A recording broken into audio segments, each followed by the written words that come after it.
Students, welcome back to your own learning platform Vedika commerce classes. आज इस class के अंदर हम करेंगे issue of shares for other than cash का क्वेश्चन। कब गुडविल की एंट्री आ जाती है, कब रिजर्व की एंट्री आ जाती है, कैपिटल रिजर्व, है ना। आप कंफ्यूज रहते हो कि कहाँ पे कैसे करना है, गुडविल की एंट्री कब आई, क्यों आई, रिजर्व की एंट्री कब आई, क्यों आई, पता ही नहीं चलता, है ना। कंफ्यूज होते हो ना, तो अब नहीं होगे। इस क्लास को लास्ट तक देखना, हम इस क्वेश्चन के थ्रू आपके वो सारे डाउट्स क्लियर कर देंगे और साथ ही साथ बेटा हम वो सारे पॉइंट्स यहाँ पे एक्सप्लेन करते हैं जो पॉइंट्स एमसीक्यू की फॉर्म में एग्जाम के अंदर आते हैं, और वो सारे पॉइंट जिसमें आप लोग कंफ्यूज होते हो, है ना, कंफ्यूजन होती है ना, तो वो सारे पॉइंट्स हम अपनी क्लास के अंदर डिस्कस करते हैं, ठीक है। और इससे पहले अदर देन कैश से रिलेटेड कौन कौन सी जर्नल एंट्रीज होती हैं, प्रीमियम पे इशू हो रहा है शेयर, एट पार पे हो रहा है, डिस्काउंट पे हो रहा है, तो उनकी नंबर ऑफ शेयर्स की कैलकुलेशन कैसे होती है, जर्नल एंट्री कैसे होती है, किसको ये शेयर्स इशू किए जाते हैं, अदर देन कैश है, कैश नहीं आ रहा है, तो इस तरह के शेयर्स किसको इशू किए जाते हैं, इससे रिलेटेड सारे पॉइंट्स हमने इस लास्ट क्लास के अंदर डिस्कस किए हैं। एक बार उसको भी देख लेना, फॉर श्योर आपके बहुत सारे पॉइंट्स क्लियर होंगे जो एग्जाम पॉइंट ऑफ व्यू से आपके लिए हेल्पफुल हैं। 12th बोर्ड के अंदर तो आएगा ही आएगा, आपके सीयूईटी के लिए भी बहुत इंपॉर्टेंट है। तो विदाउट वेस्टिंग टाइम हम इसको सॉल्व करते हैं। क्वेश्चन है हमारे पास, A limited purchased running business B limited for 2,50,000 rupees, payable 2,20,000 by equity shares and balance by cheque. आधे बच्चे तो ये क्वेश्चन पढ़ते ही गायब, मतलब यहीं पे ही कंफ्यूज्ड, है ना। क्यों, समझ में नहीं आया मैम कैसे होता है, कौन से कितने नंबर की एंट्री होगी, ये 2,50,000 की होगी, 2,20,000 की होगी, चेक से क्या पेमेंट होगी, बस यहीं पे ही कंफ्यूज हो जाते हो। तो कंफ्यूज होने की जरूरत नहीं है, सेंटेंस को समझो। ए लिमिटेड बी लिमिटेड को खरीद रहा है, ठीक है, कितने में, 2,50,000 में खरीद रहा है, ठीक है, जिससे वो पेमेंट क्या कर रहा है, यहाँ पे देखो आप, वो पेमेंट कर रहा है 2,20,000 रुपीज। अब 2,50,000 की ट्रांजेक्शन है ना, परचेज कंसीडरेशन, इसके लिए आपको जो वर्ड यूज किया जाता है दैट इज परचेज कंसीडरेशन, ठीक है। तो परचेज कंसीडरेशन ये है। तो आपकी जो डीलिंग हुई है वो 2,50,000 में हुई है, जिसमें से आप 2,20,000 रुपीज के शेयर इशू करोगे, और बाकी का बचा हुआ आप चेक से पेमेंट करोगे। अब देखो बेटा, यहाँ पे जो नंबर ऑफ शेयर्स इशू कर रहे हैं वो कैसे कैलकुलेट होंगे, प्रीमियम पे होंगे, डिस्काउंट पे होंगे, या एट पार होंगे, ऐसी कोई स्टेटमेंट आपको क्वेश्चन में नहीं दी गई है। इसका मतलब है यहाँ पे जो शेयर्स इशू होंगे वो एट पार पे होंगे, ठीक है, और 10 रुपए उसकी फेस वैल्यू है, तो कैलकुलेशन कर लेंगे। तो यहाँ पे उस कंपनी के कुछ एसेट्स और कुछ लाइबिलिटीज दे रखे हैं। अब देखो एसेट कितने के हैं, 90, 30 के डेटर्स, स्टॉक वगैरह, अगर हम इसको टोटल करते हैं तो हमारे जो इस कंपनी के बी लिमिटेड के जो एसेट्स हैं वो निकल के आ रहे हैं 2,80,000 के। 2,80,000 के एसेट्स खरीद रही है कंपनी, है ना, और कितने में खरीद रही है, 250 में। डन। दूसरी तरफ अब जब कंपनी खरीदी जा रही है तो उसकी लाइबिलिटीज भी कंपनी को ही, ए लिमिटेड को ही बियर करनी पड़ेंगी। खरीदने जो कंपनी खरीद रही है उसी को बियर करनी पड़ेगी। अगर एसेट्स ले रहे हैं तो लाइबिलिटी भी उसे ही पे करनी पड़ेंगी। अब तो लाइबिलिटीज है 20,000 की। तो बेटा यहाँ से आप देखो, आपको कैसे आइडिया लगाना है कि यहाँ पे कैपिटल रिजर्व की एंट्री आएगी या गुडविल की एंट्री आएगी। तो सबसे पहले तो हम इसी को समझ लेते हैं। हमारे पास क्या है, यहाँ पे देखो, अगर कंपनी के जिसको खरीदा जा रहा है बी लिमिटेड को, बी लिमिटेड के एसेट्स है 280 के, लाइबिलिटी जो कंपनी पे करेंगे, हम जो पे करेंगे वो 20,000 की लाइबिलिटी पे कर देंगे।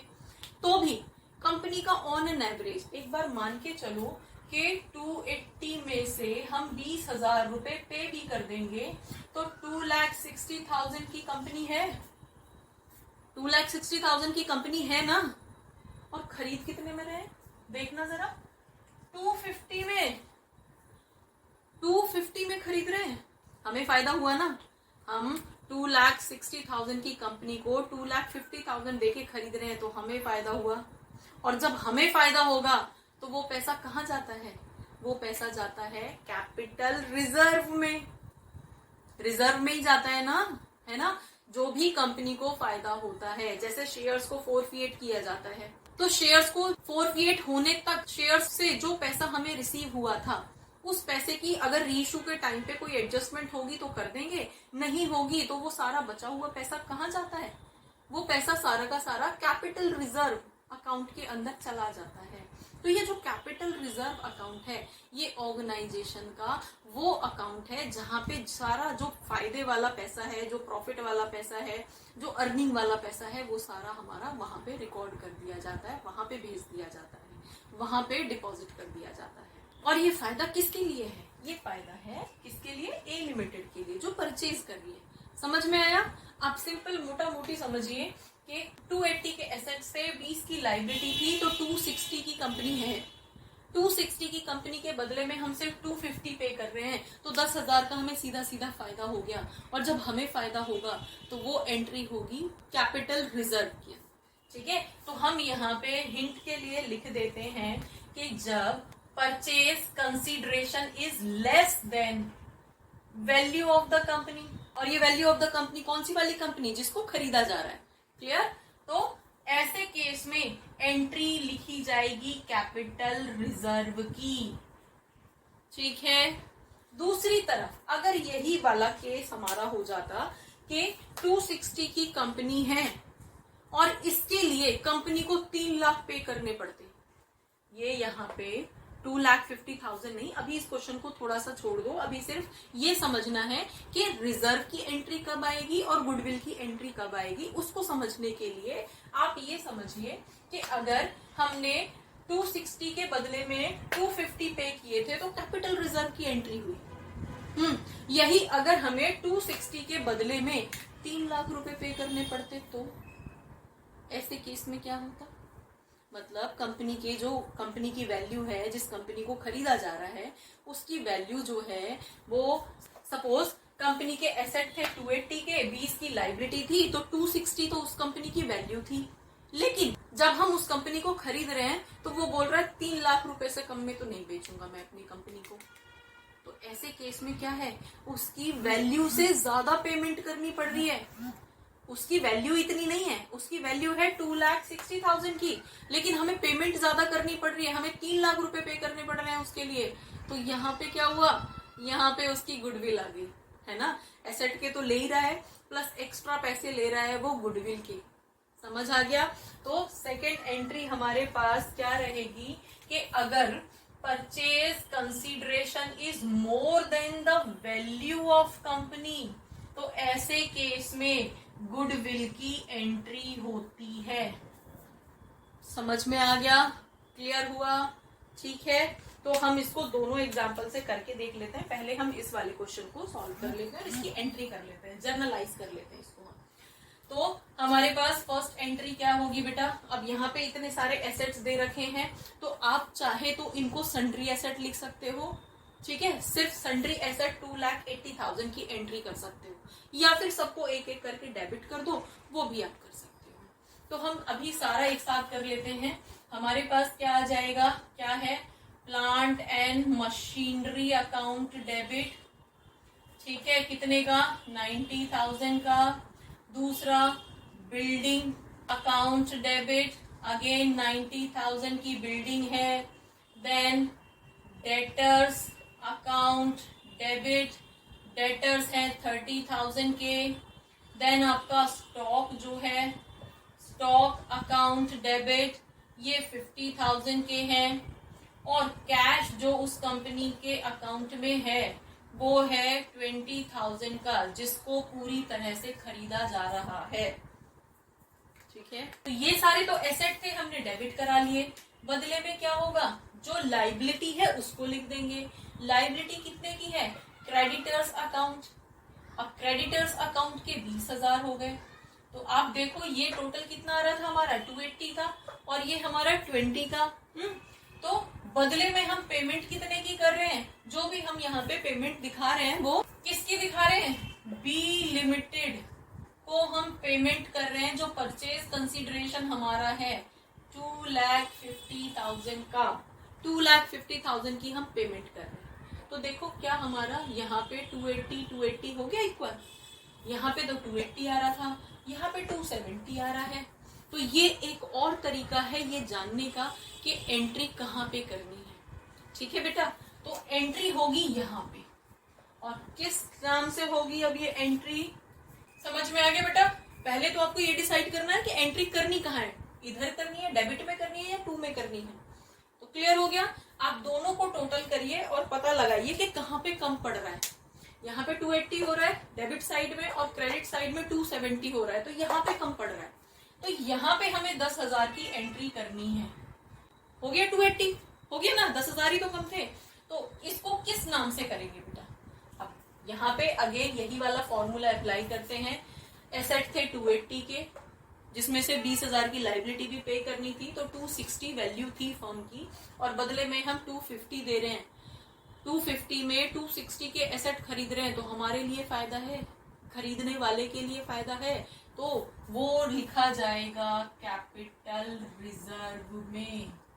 समझ में आ गया।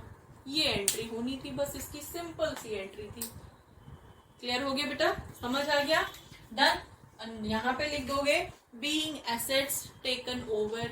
क्लियर हो गया। अब यहाँ पे तो आपकी ये कैपिटल रिजर्व की एंट्री हो गई और कैलकुलेशन फाइनल सेटलमेंट हो गया कि कितने के एसेट कितने में खरीदे गए, बदले में कैपिटल रिजर्व बचा हमारे पास।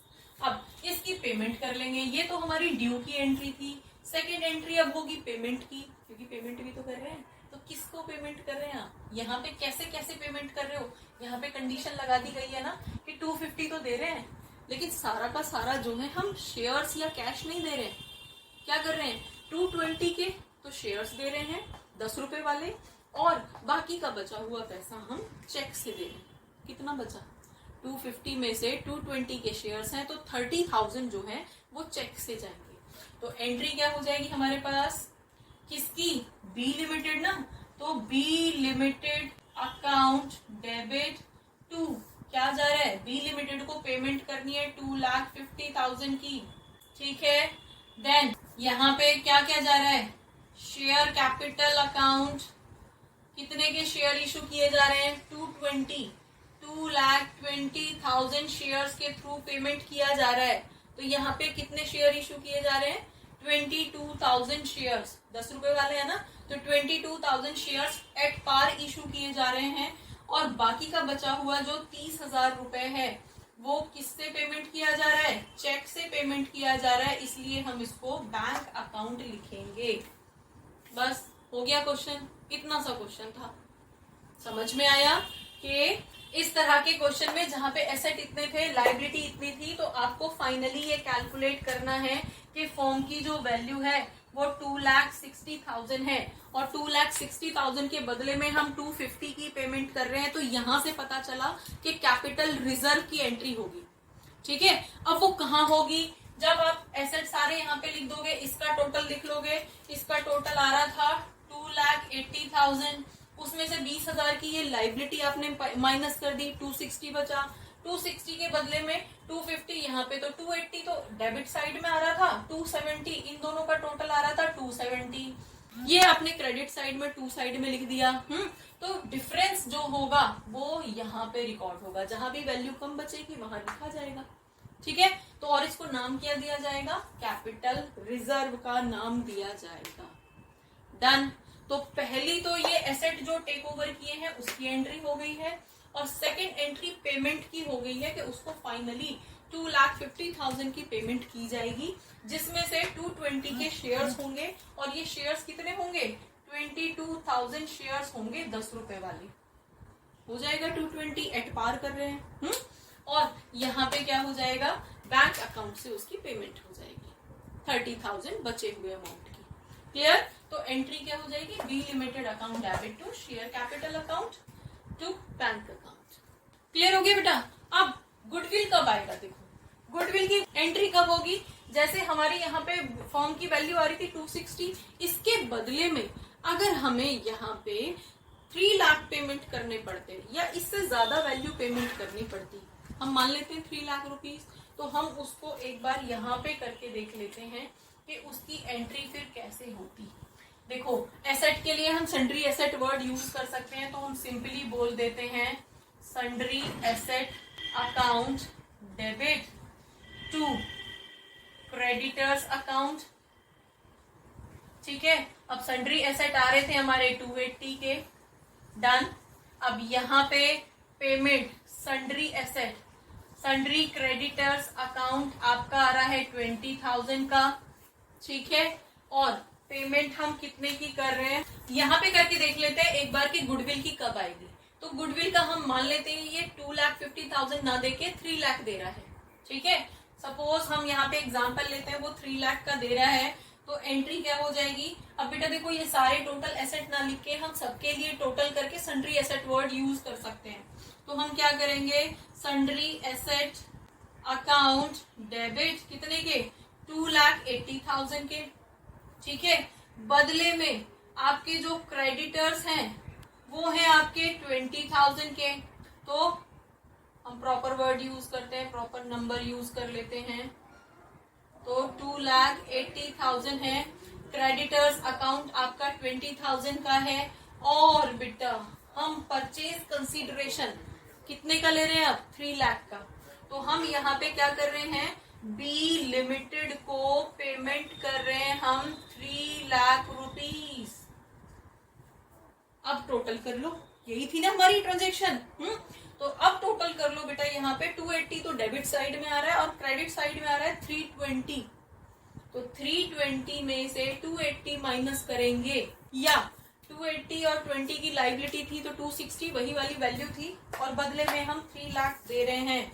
तो इसका मतलब है कि यहाँ पे जो है गुडविल की एंट्री आ जाएगी, कितने की, डिफरेंस यहाँ पे आ रहा है 40,000 रुपीज का डिफरेंस आ रहा है।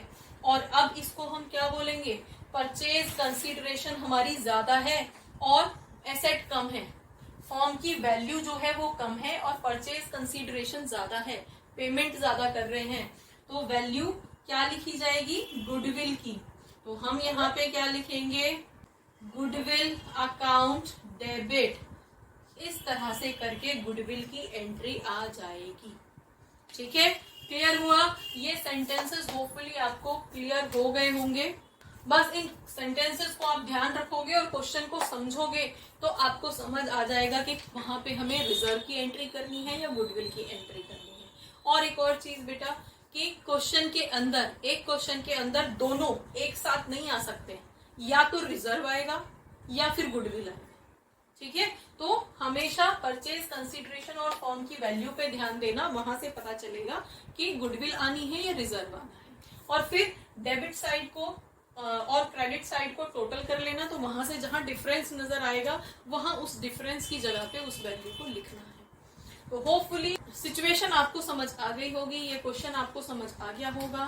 For more keep watching, keep learning and don't forget to share, keep sharing. Thank you.